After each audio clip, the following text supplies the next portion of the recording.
Depuis octobre 2008, Claude Guéant est un homme veuf. En effet, sa femme, Rose-Marie Benoît, est morte d'un cancer fulgurant. Elle a été emportée en seulement quelques mois, le laissant ainsi seul avec leurs 2 enfants, Marie-Sophie et François.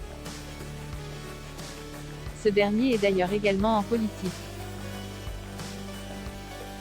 Il avait été candidat aux élections législatives de 2012 dans la circonscription de Ploërmel sans être élu. Rose-Marie Benoît s'était toujours fait très discrète aux côtés de son mari mais était un fidèle soutien pour lui.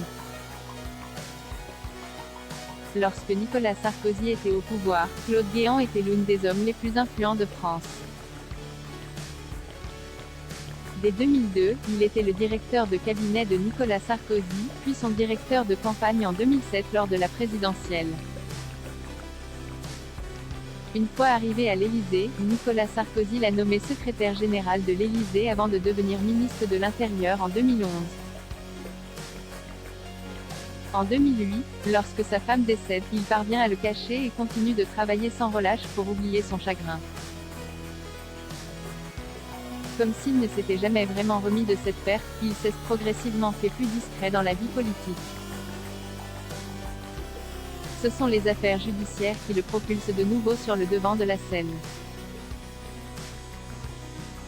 Claude Guéant a été emprisonné en janvier 2017, l'ancien ministre avait été condamné à 2 ans d'emprisonnement dont un ferme dans l'affaire des primes en liquide du ministère de l'Intérieur. Dans l'application de cette peine, lundi 13 décembre 2021, il a été écroué à la prison de la Santé à Paris. Une situation très mal vécue par Claude Guéant, selon les dires de son avocat.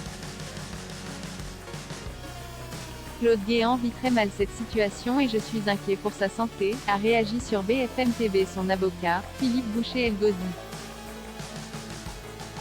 Il devrait pourtant y rester plusieurs mois.